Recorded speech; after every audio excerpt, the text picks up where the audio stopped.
Hey, it's Mark Lettieri. You're watching Qwest TV.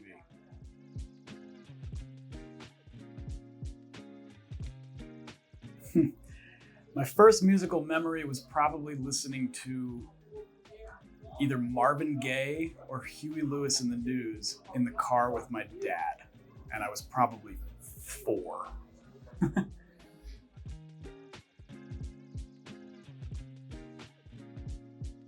Probably listening to my daughter plink around on the piano downstairs. So every now and then she comes up with some pretty neat melodies, you know?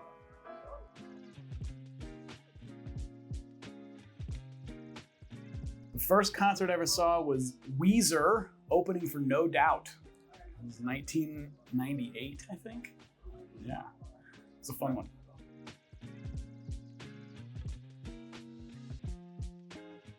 Oh man, there have been a lot. We played a couple nights at the Iridium in New York City with my band. I've done Madison Square Garden with a band called the Fearless Flyers. I did Royal Albert Hall with the band Snarky Puppy. So there's some serious bucket list venues that I've been blessed to play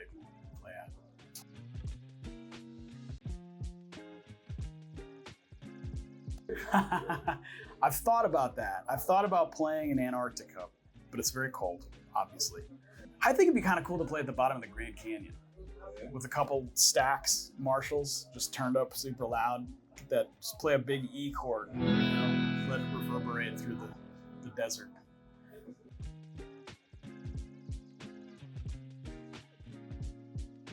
All right. Well, present companies excluded with my own projects because those kind of are my all-star bands. I would like to play with Buddy Miles on drums. Oh man, now this is getting tough. I've never played with Herbie Hancock. I'd love to play with him. And maybe on bass. Let's see. I've never played with Pino Palladino. I think that'd be really fun. I think that'd be a pretty cool quartet, the 4 of us. I don't know. There's a lot, man. That's a tough question.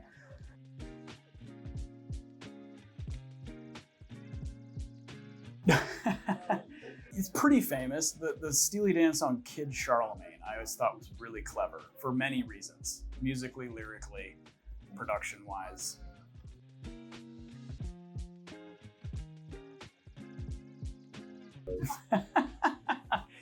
Easy Rider, Jimi Hendrix. Maybe.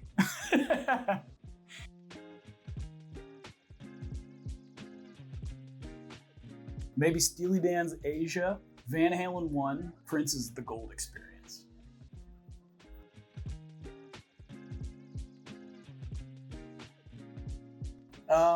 This wasn't on the road, it was actually a local gig in the town I live in Fort Worth, Texas. I was playing a party, a college, with a bunch of college students.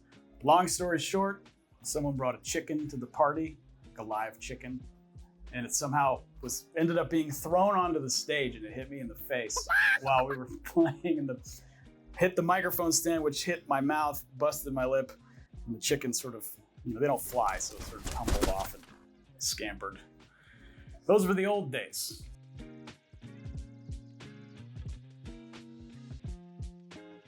I try to warm up a little bit before, drink some water, say a prayer or two, and that's really it.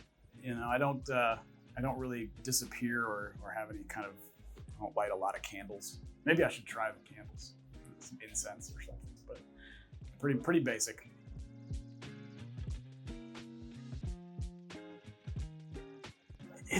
It's complicated. I'm not very good at it, but I think it's a music of freedom and expression and improvisation, and it's kind of one of those things where there are rules, but they're made to be bent and broken and kind of turned inside out. And I think that's what I like about it.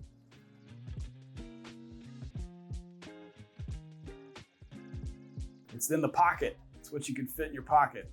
I got 5 pockets in these jeans, so I like to try and hold many different kinds of grooves.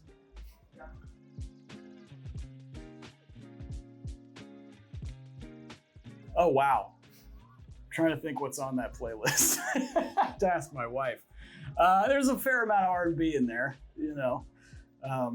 Not a lot of electric guitar, strangely enough, or at least distorted electric guitar. I'm sweating now.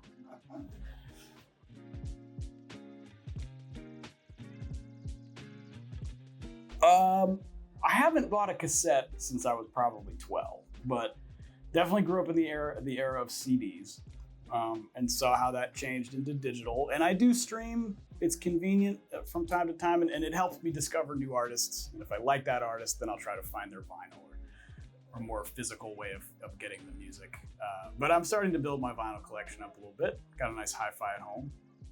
So it's fun to go digging around the used bins and see what they got.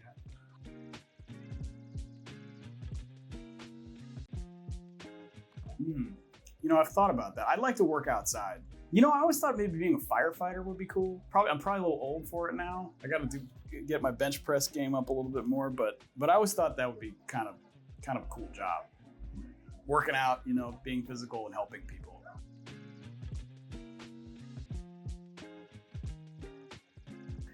I think it's funk grooves, rock energy, jazz harmony.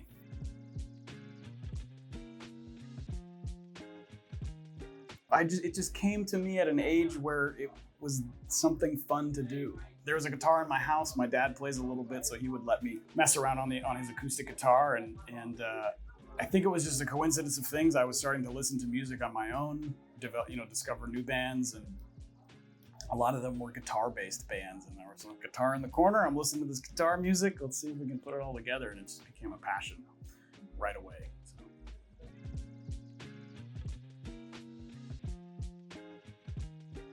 Well, I would say make sure you're always playing with people that are better than you.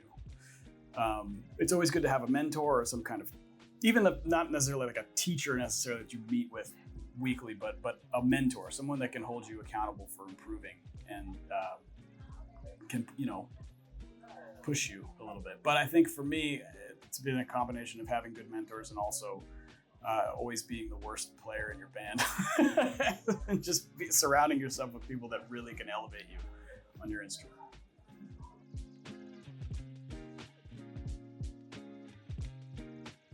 I'll have an album coming out at the end of August. It's a live record that I recorded with the Lettieri group in New York City at the Iridium. Very excited about that. And then tonight we'll be playing tunes from all 7 of my solo albums. It's going to be fun. We got about a 60-minute set, so we're just going to get in there and hit it and quit it, man. So it's going to be fun. High energy stuff. I hope people want to, dance or headbang or mosh or both. It's all possible. You never know.